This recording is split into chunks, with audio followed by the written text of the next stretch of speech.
தேவனுடைய நாமம் மகிமைப்படுவதாக. நம்முடைய சரீரத்திலே ஒவ்வொரு அவயவங்களை குறித்தும் வேதவசனத்தில் சொல்லப்பட்டிருக்கிறதான வசனங்களை வைத்து தியானித்து வருகிறோம். முதலாவது நாள் கண்ணை பற்றி பார்த்தோம், இரண்டாவது நாள் காதை பற்றி பார்த்தோம், மூன்றாவது நாள் நாவை பற்றி பார்த்தோம். இன்றைய தினத்தில் கூட நாம் பார்க்க போகிற அவயவம் தலைமுடி. அதற்கான வேதவசனம் 1 கொரிந்தியர் 11ஆம் அதிகாரம் 15ஆம் வசனம். ஸ்திரீ தன் மயிரை நீளமாய் வளர்க்கிறது, அவளுக்கு மகிமையாய் இருக்கிறது என்றும் சுபாவமே உங்களுக்கு போதிக்கிறது இல்லையா? தலைமயிர் அவளுக்கு முக்காடாக கொடுக்கப்பட்டிருக்கிறது. நம்முடைய தலைமுடி நம்மளுக்கு மகிமை என்றும் முக்காடாக கொடுக்கப்பட்டிருக்கிறது என்றும் வேதவசனம் சொல்லுகிறது. தலைமுடி முக்காடாக கொடுக்கப்பட்டிருக்கிறது என்று சொல்லியிருக்கிறபடியினால் யாரும் ஜெபிக்கும் பொழுது தலையிலே முக்காடு போட வேண்டாம் என்று தப்பாக நினைக்காதீங்க. 1 கொரிந்தியர் 11ஆம் அதிகாரம் 5ஆம் வசனத்தில் இப்படியாக சொல்லப்பட்டிருக்கு.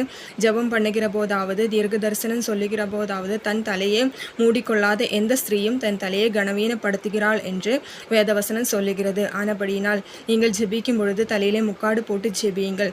வேத வசனத்தினை கீழ்ப்படியுங்கள். உங்கள் தலையை நீங்களே கனவீனப்படுத்தாதீர்கள். ஆமேன். ஹல்லேலூயா.